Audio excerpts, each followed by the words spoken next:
ডাব্লিউডাব্লিউইর সবচেয়ে বড় এবং সবচেয়ে জনপ্রিয় পেপার-ভিউ হচ্ছে রেসলম্যানিয়া। আর এবছর রেসলম্যানিয়া 40 ডাব্লিউডাব্লিউইর ইতিহাসে সবচেয়ে বড় রেসলম্যানিয়া হতে যাচ্ছে।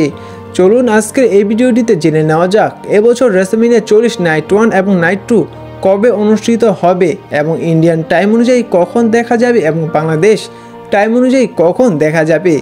এবছর রেসলম্যানিয়া 40 নাইট 1 অনুষ্ঠিত হবে এপ্রিল মাসের 7 তারিখে এবং রেসলম্যানিয়া নাইট 2 অনুষ্ঠিত হবে এপ্রিল মাসে 8 তারিখে। আর রেসলম্যানিয়া 40 ইন্ডিয়ান টাইম অনুযায়ী শুরু হবে সকাল 5:30 এবং শেষ হবে সকাল 9টা বাজে।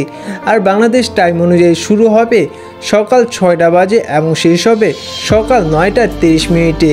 আর যারা লাইভ দেখতে মিস করবে তাদের জন্য ডাব্লিউডাব্লিউই হাইলাইটস দেখাবে। আর হাইলাইটস দেখা যাবে ইন্ডিয়ান টাইম অনুযায়ী রাত 8টা বাজে এবং বাংলাদেশের টাইম অনুযায়ী দেখা যাবে রাত 8:30। এবং আপনারা রেসলম্যানিয়া দেখতে পারবেন সনি 10 1 এবং সনি 10 3-তে। সনি 10 1-এ দেখতে পারবেন ইংলিশে এবং সনি 10 3-তে দেখতে পারবেন আপনারা হিন্দিতে। যারা এবছর রেসলম্যানিয়া 40 লাইভ দেখতে চান তারা অবশ্যই কমেন্ট করে জানিয়ে দিবেন এবং যারা হাইলাইটস দেখতে চান তারাও অবশ্যই কমেন্ট করে জানিয়ে দিবেন। আর সম্পূর্ণ ভিডিওটি যদি দেখে থাকেন তাহলে অসংখ্য ধন্যবাদ। আর নিয়মিত রেসলিং বিষয়ে তথ্য পেতে অবশ্যই চ্যানেলটি সাবস্ক্রাইব করে দিবেন। দেখা হচ্ছে পরবর্তী ভিডিওটিতে। ধন্যবাদ।